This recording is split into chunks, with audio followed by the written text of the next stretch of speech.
Whatever. What's up? It's Kova here. Gonna do a quick little live stream talking about my new one shot that I have coming out.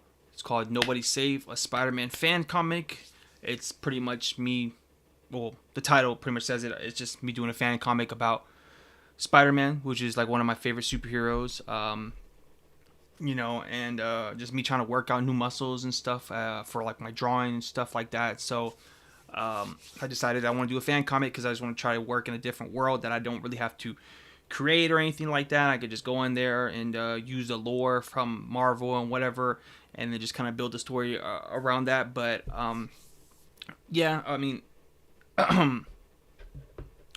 working on comics and stuff, I've been doing the last 3 years. I got back into drawing during COVID, pretty much. I mean, I used to draw when I was like a kid and stuff like that. Stopped drawing, whatever. Took a big gap in drawing, and then I got back into it the last, like 2021. I started drawing again. So, excuse me, but yeah. So, but before we do that, I just want to tell you guys to go to my website. On my website, you pretty much have access to all of my old archive of work for free.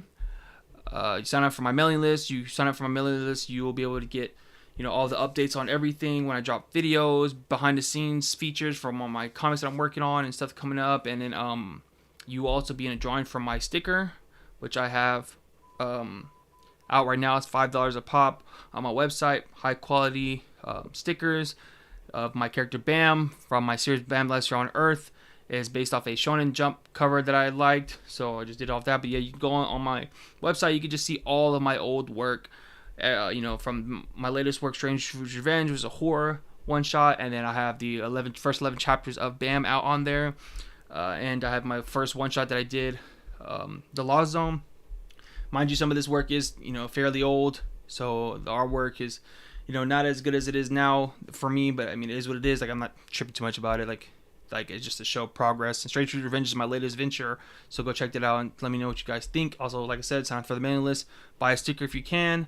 All right, so now let's take a look at my one shot that we got going on here. Let me fucking shit.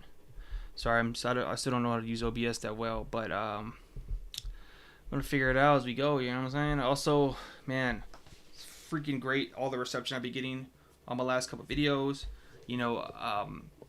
For somebody who only has 600 subscribers, it's really dope to see me get the views that I get. You know what I'm saying? There's channels who have more subscribers than me that haven't reached that many views as I have. I don't want to be bragger or boasting, but I've been doing YouTube for about like a year or so, consistently trying using YouTube as a platform to help me garnish an audience and streamline those people you guys to my comics, which is on my website, link in the description. But yeah, so let's talk about this one shot. So this is the mock cover. I have an artist who I have an artist that's going to be coloring some of this cover and in the first 4 pages of the one shot. I really like his art style, his coloring style, so I really wanted to do like the manga shonen type feel. So I'm gonna have the first 4 or 5 pages colored, and then the rest of it's gonna be a gray tone, the screen tone, and stuff like that. But yeah, this is my cover. This is like my Spider-Sona character. He's just Spider-Man, and then the Venom is gonna be the main antagonist in this in the one shot. So pretty much the synopsis, like the story is pretty much: what if Peter Parker never got over the death of Gwen Stacy while having the Venom symbiote a part of him? Because if you know the lore, the Venom symbiote makes Peter more aggressive, makes whoever the host is more aggressive, more volatile and stuff like that. So I wanted to play on that with the story of Gwen Stacy dying by the Green Goblin. So that's where the original idea came from. Like, I wanted to see like kind of like how that would play out. It's kind of like my own what if type story, Marvel what if story. So yeah, and I'm also gonna play on other themes in the series. I mean, in the one shot, it's gonna be like 50, 60 pages long. I have 54 thumbed down and planned out right now, but it might end up being 60 pages and then going from there. And then after that, I have a couple other one shots I have in mind, but that'll be some feature shit. So this is my cover. I think it came out pretty dope. yeah, and then this is some old mock art that I did, just kind of like messing around, just trying to see like how I get a feel for things, and just practicing, like I said, like my anatomy. That's what I was practicing on before I started working on the Strange Fruit Revenge. Like after I finished the 11th chapter, bam, I just kind of felt like my art wasn't where I wanted to be, so I just decided to do a little training art, quote unquote, and it took like 2-3 months just to practice anatomy and perspective, which are like the biggest things that I feel like are super duper important when it comes to being an artist and stuff like that. So, if you're not like, those are like the biggest things that you should really be thinking about and focused on, right? At least in my opinion, right? I don't know. I think those are like the biggest important things, especially when you become a comic book artist. You want to do those things. I practice on those things. I was watching a bunch of videos on YouTube, like just like of artists and stuff like that. Blah blah. I'm rambling, but yeah, it's just cover art. So yeah, here's some of the pages that are gonna be colored. So these pages don't have any tones or anything like that because they're gonna be the colored pages. But yes, we're just kind of see my Spider-Man characters already beat up, and Wolverine's gonna be the first adversary. So a little bit more on the story. Pretty much, like I said, Peter doesn't get over Gwen's death. He has the black symbiote suit. So the events of this story is going to be right after the first Secret Wars, and then like pretty much Peter Parker's pretty much off his wagon and shit like that, right? And so he goes to get revenge on Green Goblin, kills the Green Goblin, and then he ends up becoming enemy number one in America, right? He does some other stuff I'm not gonna get into, but I'm just kind of the first original thing that kind of happens that sets it off. And then my Spider character, he doesn't have a name yet. He's just Spider-Man. Like, I haven't thought of a name. If anyone wants to give him a name, go for it. I don't really care. Like, that's not the whole point for me. But he's like Peter's sidekick, and he's taking over the mantle of Spider-Man because Peter just wants to stop being Spider-Man. So, like, during this whole time, but he, like I said, he gets caught up with Peter with the killing of Green Goblin because he's associated with him. He has the same costume as Peter, and so he gets hunted down. He's getting hunted down. My Spider-Sona character is getting hunted down by the other Spider-Man, the other superheroes in the universe. The first person he's gonna fight is Wolverine. I have other characters that I'm gonna have in the comic that show up. Pretty much like some real cool shit. Like I said, I'm practicing practicing my anatomy and my action scenes. There's a lot of things that I really want to hone in on, and like the best way to practice the things you were training on and practicing is to do a comic, especially if you want to be a comic creator, a manga creator, blah blah blah, whatever, right? So yeah, so some Wolverine. It's pretty cool speed lines. I like this perspective in this bottom panel. I think it came out pretty cool. This came out really well. I really fuck with it. I think it's pretty dope. I like the back anatomy. See, I'm trying to work on some slight. But yeah, here's the gray tone. So I do this a lot with a lot of my comics. I kind of use like a mixture of like screen tones and watercolors and things of that nature, like for my comics, because one, coloring takes a long ass time. If you don't know, you don't make your own comics. Coloring is like the longest process. Like inking and all that stuff, it takes a good time, but coloring is just like a whole another animal, another beast that I haven't took the time to learn yet, like to really indulge into learning it. So I was just like, I'll focus on coloring once I get better at anatomy, my perspective. So here's this action scene, first fight scene in the comic. Once the dialogue is in there, all those other scenes will be more, make more sense. But here again, like this middle panel, I think the dynamics of him swinging his webs came out pretty well. But yeah, here's just some of the pages. I've been screen toning some like the pages a lot recently. I'm going to Heroes Con in, I think it's next month, like 2 weeks. So I've been trying to like knock out. I have like the first 20 pages done, so I'm trying to get all the screen tones and shit done for them, and I'm gonna probably get like a couple like ash cans made. If you don't know what an ash can is, it's here, I'll show you. I did one at work today. Don't tell my boss, right? Wrong button. Let me see. So an ash can is pretty much like a preview, but like an unfinished preview of a comic. So I did one at work today of like a little printout of just like my pages that I just got. I just got made like a random PDF of some pages, and I just kind of like to see what it would look like. I might just go to like a local printer and just get like a couple like cheap printouts made of, these are the same pages I was just showing, of just like the comic, and so I could hand them out to some of the comic artists at the convention. I'm definitely gonna try to get some feedback, portfolio reviews and stuff like that, just things I can work on. I think that would be, that's super duper dope and cool. So here's, I think it came out pretty well. Like the printer I have at work is a good printer. I mean, I have a printer here, but like, one, I don't want to use all my ink trying to print this shit out. Two, I don't think it's like as good as the one I have at, the work one. But yeah. So I'm gonna get probably more of these type deals done, and probably just put like the first like 10 pages in the one shot, and then probably put like some contact info on it or whatever the case, and then yeah, go from there. All right, let me put that. Let me fix my shit.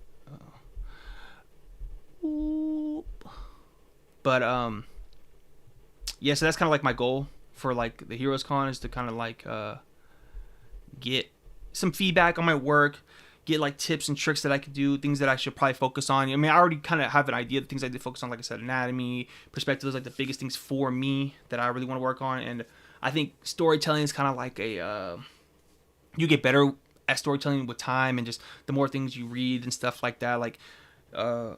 Like working on this YouTube channel, for instance, has helped me like learn a lot of different things about like writing, because I write all my videos, marketing, like how to make the right thumbnail, the right title and stuff like that to help bring in people to my videos, and that can translate to comics if you look at it that way, right? I know a lot of people who do YouTube and stuff like that, and they say like, they want to make comic stuff, but it's a burnout to try to keep that balance of doing YouTube and promoting and doing all this and me personally, I don't really get, if I get burned out, I get tired, I'm just gonna do what I need to do, right? Like, I'm just gonna do what I want to do. Like, I don't need to, like, I don't pressure myself into doing anything, right? I don't pressure myself into making videos. If I want to take a fucking month to chill out and not make a video, I'll take a month and not chill out a video. Drawing is my number one priority, of course, because I want to be a professional comic creator one day, be published, or be able to maintain an ecosystem of self-publishing and making money. And I don't have to make like hundreds of millions of dollars, but just make enough money to where I can just keep putting books out and not lose money while I'm putting books out. You know what I'm saying? So that's kind of like my long-term goals. My short-term goals right now are just to build an audience and to get better at drawing, have the audience and the good product to come with the audience, whatever. But yeah, so yeah, it's just some more pages that I haven't finished yet, but I like this first panel is pretty dope. That perspective came out pretty good. Here we got some more characters, like I said, X-Men showing up. I don't know if you guys have watched X-Men 97. It's a fucking dope-ass series. Super dope. I highly recommend it. You don't have to watch the old... I mean, I didn't go back or watch the old shit. I mean, I watched it when I was little, but I wasn't going to watch it now. So, whatever. But here's some more pages. Some more... this is more like background stuff that's, from the story and stuff like that. Here's that Green Goblin scene that I was talking about. Yeah. That clothesline is sick right there, Lena. It's another dope page that I did. I think came out pretty well. Just like, Spider-Man going up against Green Goblin, giving that nigga to work. Some more perspective stuff. This page came out really, really cool. So a funny thing about this page, right? I joined a Mario Gully group on Facebook. I don't know if you know Mario Gully is. Mario Gully is the author of Ant. If you don't know what Ant is, it's a Image Comics that came out like early 2000s. He was the writer creator of that. He like I say, he was part of Image, kind of like the later wave and stuff like that. I think he did like a couple issues of Ant, whatever. He sold the rights off to Eric Larson. Eric Larson did a Ant run in 2 years ago, whatever. He's just a good artist. He's not really in the mainstream public eye anymore. As far as his page, he just I think commissions and shit like that. He hasn't worked on a comic in a long time. Blah blah blah blah. Whatever. You can look him up on YouTube. He has a couple interviews out there. But in this group, he kind of gave me some feedback on my page. I was posting my pages in there. He's like, you should probably, when you practice your perspective, you want to make it pop. You should make things more bold and stuff like that. And he thinks of that nature. So whenever I hit this page right here, and he told me pretty much like this leg, you need to make it pop more. Like, so add more bold lines. He kind of showed me like maybe you make the hand pop out a little bit more, stuff like that. So yeah, like that's the feedback that I like and that I feel like I need, especially for like people who've been drawing longer than me. Like I said, I've gone back and drawn by like 3 years ago, so I haven't really honed in very, well. I just started learning like how to actually study art, how to actually study anatomy, how to actually, what perspective is, because before with all my older comics, before pretty much everything before Strange Fruits Revenge, I was pretty much just winging it and just drawing and then just like just kind of going for it and just seeing what I got out of it. You know what I'm saying? So now I'm really trying to put in what I taught myself, what I've been learning into practice. Like I said early in the stream, pretty much just trying to like these one shots that I'm going to put out. I got like 2 more planned for this one before I go back into getting into drawing BAM. It's pretty much just practicing on the things that I'm teaching myself. And so, yeah, just this one page. Still got to finish. I think I'm going to fix that background of that first panel because that shit looks like horse shit. But, yeah. It's another cool panel. This Venom came out pretty cool. I like this effect that I kind of did in the back. I think I'm going to change to the face, though, on the Venom. I don't know. I don't know how I feel about it, but whatever. This is another cool splash page. I've been trying to work on different dynamic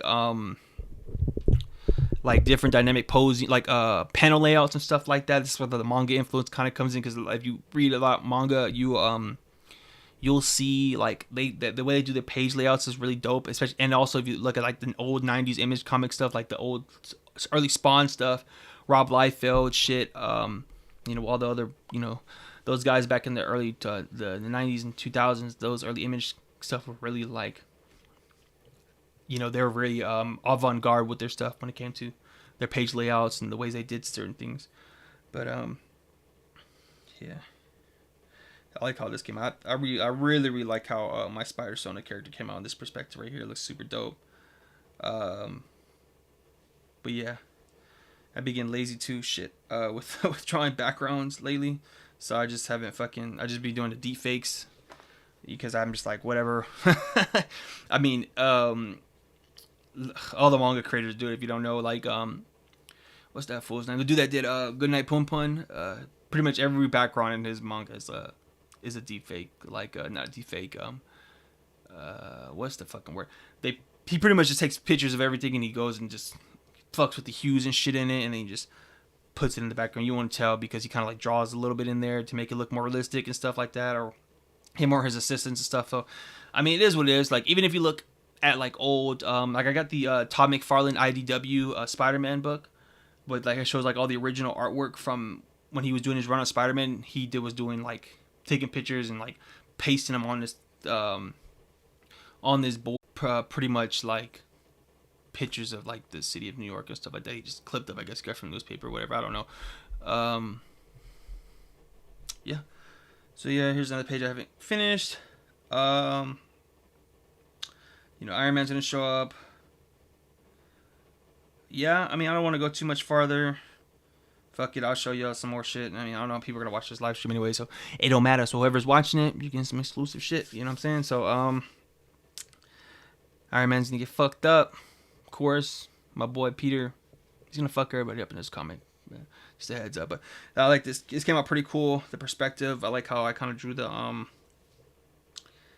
symbiote kind of like attacking him and stuff. I've been like trying to figure out like different ways to use like to illustrate the power of the symbiote, and it's just kind of like it's kind of working my creative flows a little bit, trying to figure out how to do that. And then this is the last page I got finished, and this one came out really dope. I love, like I said, trying to do different dynamic layouts and stuff like that, perspective and things of that nature. You see all the other superheroes in the background, they got murked. But I mean, that's what I got so far. And like I said, it's a long comic. I got 52 pages pretty much laid out, thumbnailed. It's probably more likely it's gonna stay that way. We'll see though. Like the way I write comics, especially like one shots and stuff like that, I pretty much just kind of like wing it. As where when I was working on my BAM series, I had everything pretty much laid out from chapter to chapter. I had full scripts for everything. I have it scripted all the way to the 12th chapter, which I didn't draw the 12th chapter because like I said, I didn't feel like my skills were up to what I wanted. So I just stopped at 11, and I'll pick that back up probably into this year, beginning of next year. We'll see. But yeah, that's what I got going on right now. Spider-Man Nobody's Safe. It will be coming out It's May right now, so probably mid-June, early July, I'll have it done. Like I'm like halfway through it, like, and that's just off the must. Like I haven't really been going super crazy, like working on it. Like I'll just knock out a page every couple of days, or I'll, panel, whatever. My mindset is pretty much, if I get something done, it moves me forward into completing the story. So whether it's a panel, a page, or some screen tones or something like that, if I get one of those little things done, I pretty much am, progressing. A lot of people, I feel like, will just sit on it and just wait and try to do bursts at a time. Some people work like that. They can do burst. Some people work slow. Me, I'm just like run of the mill. Like, I mean, not run of the mill. Like, kind of just winging it. You know what I'm saying? 'Cause I got a lot of stuff going on. As far as just like life and shit like that. Kids, married, got work, stuff like this. So whatever I get done, when I can get it done is when I'm gonna get it done. You know what I'm saying? But I always give myself a hard deadline, so I don't just like lollygag and just keep pushing it off, because then that just leads up to mediocrity, in my opinion. But you want to look at some other shit. Just my Spawn cover I did. Yeah, I think it came out pretty good. I didn't get no love for it though. I miss whatever. I don't care. Let's look at some Strange Fruit Revenge. Strange Fruit Revenge, like I said, is a horror comic. It's pretty much the story of Nat Turner meets I Spit on Your Grave. Runaway slave gets caught, killed, and then gets brought back to life by a deity, and he gets revenge on his slave masters while trying to free his slave counterparts and families and friends and stuff like that who are enslaved with him. I think it came out pretty good tonally and stuff like that. This one worked a different creative muscle for me, where I was try to get it scary, I'm saying, try to figure out how to portray horror in a comic, I'm saying, like, so like I don't read that many horror comics. The only horror that I read was Junji Ito's stuff. He's the master, of course, but I'm not at that level. But yeah, if you guys go check it out, the link, like I said, is going to be in the description of this video. All my comics and shit are in there for free. Sign up for my newsletter. That would be fucking dope. Also, get a sticker if you can. That'd be awesome. I appreciate it. Also, I appreciate everybody who's been watching my videos, all the new subscribers, all the old subscribers. It's super dope to see, my channel's growing, getting all these views, especially for my channel. I only got, even before I dropped the People Show video, I only had like 300 subscribers. Now I'm damn near doubled in subscribers. I'm probably going to, hopefully this video projects me to get 1,000. I can get the YouTube partnership, and then I don't really care about getting the money from the YouTube partnership. I feel like once you become a partner, the algorithm will push you a little bit more. We'll see. But yeah, Strange Fruit Revenge. See, here's like me trying to like do some horror stuff. Pretty dope. Yeah, so let me talk about what I got going on for the next video, and then I'll probably end this stream. But the next video, I already have it kind of worked out. This one's gonna be more about a more niche topic. Shit. My comics are flying everywhere. Fuck. Some early YouTube day stuff. My comics are falling. Look at my full Sleepwalker run. That's a little hint on my next one shot. If you don't know, who Sleepwalker is. Yeah, let me see. If you don't know who Sleepwalker is, you better get familiar, because he's gonna be the next the next person that I'm gonna be doing a one shot on after I finish this Spider-Man one shot. So yeah, my next video, I'm gonna be talking about an old early YouTube manga creator, somebody who was like a pioneer. In my mind, in my eyes, was a pioneer of like using YouTube to promote your comics and stuff like that. I'm just gonna give you a little hint. You know what I'm saying? If you guys know who the Rona Project, super dope comic manga that came out in the early 2000s, 2009. When it came out, it was and it had a tragic story, but it was super great. The channel's still up, so I mean, if you go watch their old shit, you know, it's really cool. But that's gonna be the next video. Plan to have that out probably end of the month, beginning of next month, because I'm trying to really focus on getting these pages done for HeroCon and focus on getting those ash cans made for the convention. And then yeah, so that's kind of like what I'm gonna be working on. So I actually have an interview with the writer of Rona, and he's gonna you know, I'm gonna talk to him about the whole process and everything that was, you know, what it was like, you know, being you know, one of the first people. I mean, even though I don't, you know, I don't think he's still into making manga and stuff like that anymore, but you know, I think it'd be cool to get his own perspective on like that whole time of you know, what it was like, you know, doing all that stuff. And places early 2000s, you know, early YouTube days, you know, 2009, 2010. That's a long time, you know. And then, you know, I'm not gonna go into too much into it. I'm kind of rambling about it, but like, yeah, it's gonna be my next video. Hopefully that one goes pretty good. Yeah, yeah. Yeah, let's see what else I got over here I can show off. Finally got my copy of MBQ. If you don't know, it's Felipe Smith. Did my last 2 videos on, who's really became one of my favorite mangaka, even though he only has 6 manga like volumes of a manga out, you know, 2 series.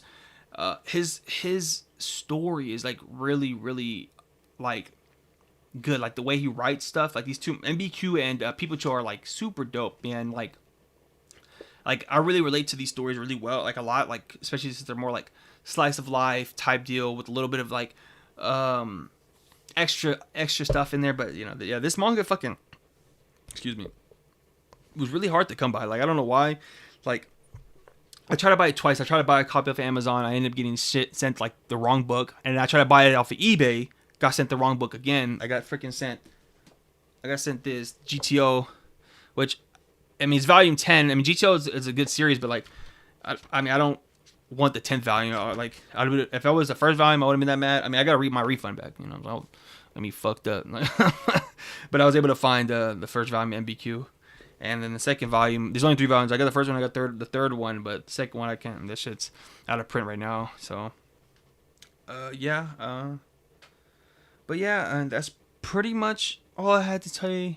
I didn't want to live stream too long because the Celtics Pacers game is going on right now, and I'm really trying to watch that. So, yeah, I just wanted to show off, you know, what I've been working on, kind of give an update on the video I'm gonna be putting out probably beginning next month. And things like that. Yeah, that's pretty much it. I mean, nobody, you know, I only had like 2 people watching at the most. I had like three viewers. You know, it's my first live stream, like my first real live stream. I had done a couple of test live streams, but I deleted them. I mean, they were just like, because I didn't know how to use OBS and blah, blah, blah, blah. Let's see what else I can show off before I fucking get off. See, Rook Exodus by Ghost Machine is a super dope series. I mean, it's dope artwork. The story is kind of losing me because the first volume was good. The second volume I just read, I just wasn't really fucking with it. I hate when comics have like hella like what's the word, like descriptions and stuff. Like comics are meant to be seen, not read. Like if I wanted to read a novel, I would have read, you know, I'd read a fucking novel. Like but nevertheless, Ghost Machine is super dope. I have a video on them also. You can check that out in my video. They're a pretty good publishing company that's just came out of the woodwork. So with a lot of hard hitters and stuff like that. Geiger is my favorite series, and Junkyard Joe also. But yeah, appreciate you guys for watching. Also, like I said, go pick up a motherfucking sticker. $5, pretty inexpensive, good quality vinyl sticker. Yeah, also sign up for my newsletter so you can put in the drawing for a free sticker. But yeah, man, whoever watches this, you know, leave a comment what topics you want me to talk about, what videos, what manga series, comic book series. I have a bunch of topics I have in my mind that I kind of run through. I haven't figured, like, after the Rona project, I don't know what I'm going to do next. Check out my community tabs. I'll probably put a couple polls up there with topics that you guys can vote on. But yeah, appreciate you guys. Like, comment, subscribe. Also, last thing. Last thing. Go to my website, check out all my comics, get a sticker. Everything's free to read. Everything's free to look at. Hell yeah, man. I appreciate you guys. Always. I'll see you guys in the Rona Project video. Peace.